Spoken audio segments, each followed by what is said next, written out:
Hey everyone, it's Keith here. I hope everyone had a great start to 2023. And in today's video, we're taking a look at my current EDC. It's been a while since I've shared an update on my carry, and I've made quite a few changes to my setup. First up, the wallet I've been using for the past few months is the 02 wallet from Reform Carry. This is my favorite wallet from 2022, and I think it's one of the best minimalist wallets on the market. It's by far the slimmest bifold wallet I've come across, and it has 3 card slots that holds up to 9 cards and folded notes. The wallet is made from a proprietary material that feels similar to Hyperlon, which has a rubbery and slippery feel. This material gives the wallet its incredible thinness. The slipperiness of the material holds the card securely in the slots. Even if there's only 1 card in the slot, it's still very secure and won't fall out.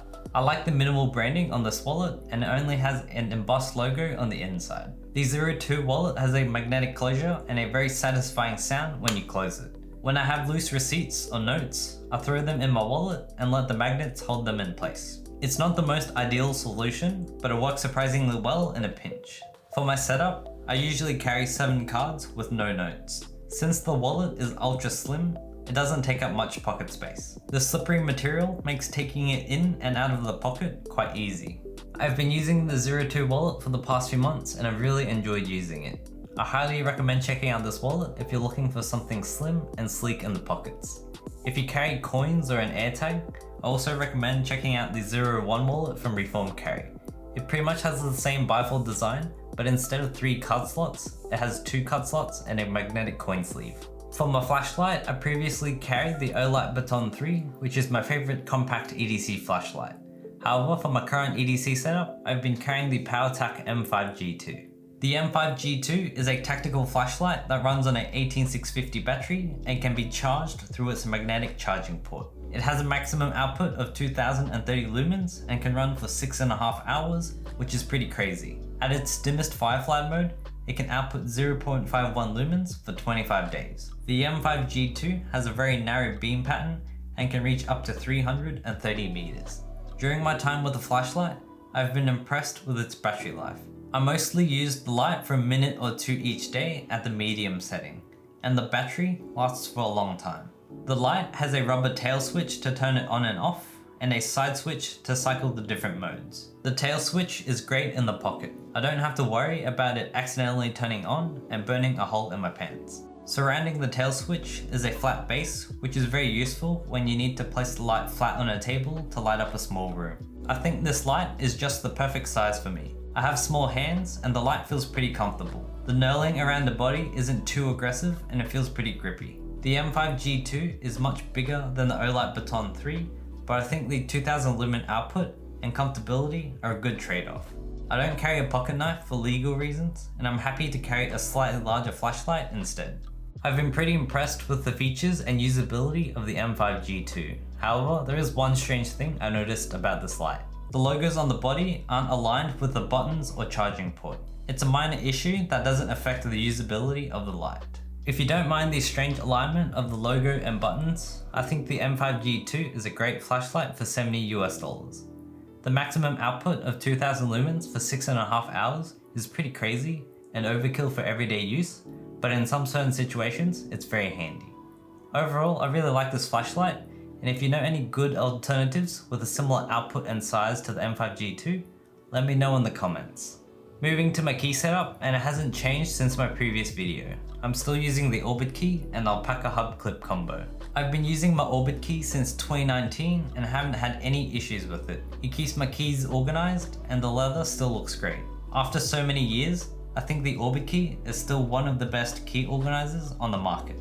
For my key setup, I always attach the Orbit key to the Alpaca hub clip. The hub clip is made of plastic and it clips onto my belt. I get asked this pretty often, but the belt I'm wearing is the Alpaca Stealth belt.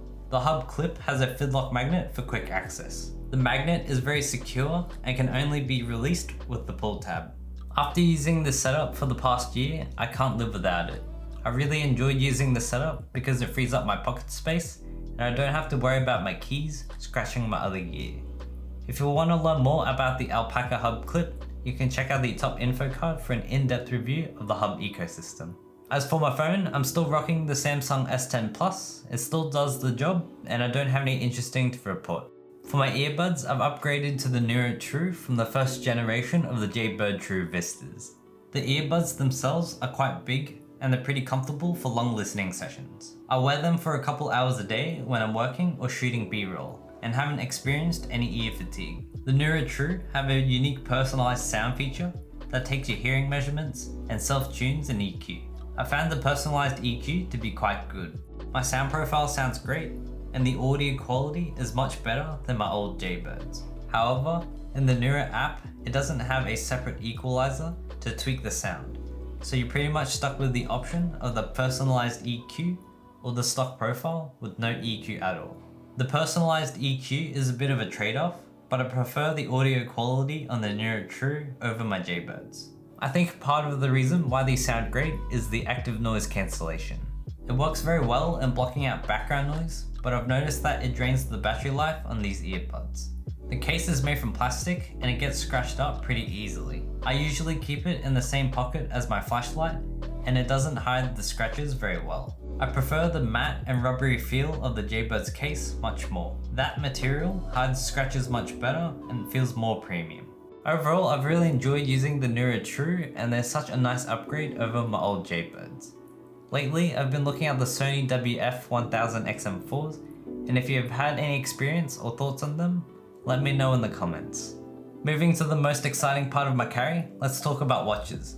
Lately, I've been rotating between 3 watches, and the first watch is the RZE Resolute 2022. If you've been on the channel, you've probably seen me talk about this watch in a few videos.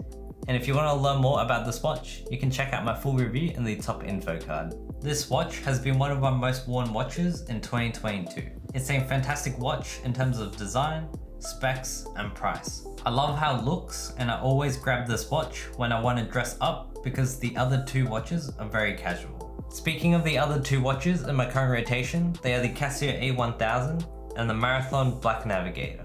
These 2 have been my everyday grab and go watches. When I'm wearing a blacked out outfit or something rugged like a pair of boots, I always pick the Marathon Navigator.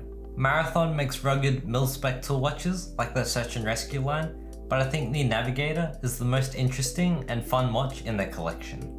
I love the blacked out case and sterile dial on this watch. One highlight of the Black Navigator has to be the tritium tubes at the hour markers as well as on the hour and minute hands. Tritium is a radioactive gas that will glow without any external light source. The hour markers light up in the dark and can get quite bright. The tritium doesn't get as bright as superluminova, but in some use cases, tritium can be much more useful than most other lume on watches.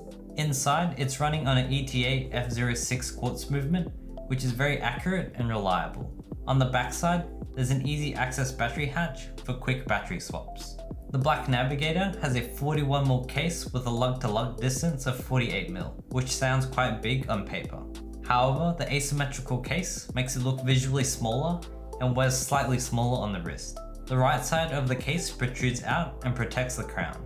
The asymmetrical case throws off the visual balance and makes this watch unique. The black fiber shell case feels incredibly lightweight and wears surprisingly well on my 5.5 inch wrist. I was initially concerned about not being able to pull off this watch, but ever since I've tried it, I've been very happy with the wearability of this watch. The Black Navigator has fixed bars and comes on a black DefStan strap with matching hardware to the crown. However, I swapped it for a grey NATO strap from CNS because the original was a tad too long and the ballistic nylon irritated my skin. The grey NATO strap works very well on this watch and I usually wear this combo. However, when I'm wearing any outfits with a bit of green, I'll throw my green seatbelt NATO from CNS on the Black Navigator. Overall, I really like the Black Navigator and I think it's a fun watch. The blacked out case makes it a strap monster and it works so well with different NATO and single pass-through straps. Another watch I've been wearing a lot lately is the Casio A1000 in collaboration with Rag & Bone. This watch celebrates Rag & Bone's 20th anniversary and the team at Casio Australia was super kind and sent me one to check out. It's a limited edition watch and I spent a lot of time contemplating if I should open it and wear it. I ended up wearing it and grew to appreciate the A1000. I have a few Casios in my collection like the AE1200, A158 and A168, but this limited edition A1000 offers a fresh take on the usual Casios. First off, I love the colorway on this model. The dark gunmetal grey and teal accents matches my style very well. One surprising thing about this Casio is that it has a stainless steel case and bracelet with a sapphire crystal. Most Casios have a resin case, and this stainless steel case feels much more premium. The bracelet feels pretty good, but unfortunately I couldn't size it up to my 5.5-inch wrist. I ended up swapping the bracelet for the Elite silicone band from Barton Bands. I feel like this strap was made for this watch. The grey exterior and teal underside matches so well with the colorway of this A1000. The watch is incredibly slim on the wrist, and the silicone strap feels very comfortable. Inside the watch, there are the usual functions you can find on a Casio, like an alarm, stopwatch, and 12 or 24-hour format. Unfortunately, this watch doesn't have a timer function. The display is legible at different angles due to the contrast of the black numbers on a teal background. One cool thing about this display is the LED backlight. When the backlight turns on, the teal background turns black and the numbers light up white. The display lights up pretty evenly and it's very easy to read the time in the dark. Overall, I love this version of the Casio A1000. The colorway looks great and the stainless steel case and sapphire crystal are nice upgrades. I have to admit, this limited edition watch is quite pricey and I'm super grateful for Casio Australia for sending me this watch. If you're looking for a Casio with a stainless steel case, I recommend checking out the rest of the A1000 lineup. Overall, I've been very happy with my current watch rotation with the Resolute 2022, Black Navigator, and A1000. I'd love to know what your current everyday watch is. Let me know in the comments. Another thing I carry is a microfiber cloth. I'm a product photographer and I always keep one on me in case I need to wipe off any dust and smudges on products. The microfiber cloths I carry are the ones that came with the knife from We Knives and Civivi. I found these microfiber cloths to be very good quality compared to the ones that came with my Ray-Bans. These microfiber cloths are super handy in case I need to quickly wipe down my gear or the crystal on my watches. And that pretty much wraps up my EDC setup for the past few months. What's something new that you've recently added to your setup? Let me know in the comments. If you enjoyed this video, you'll probably enjoy the video on the screen where I talk about my EDC setup in 2022. Thank you so much for watching, I'll see you in the next video.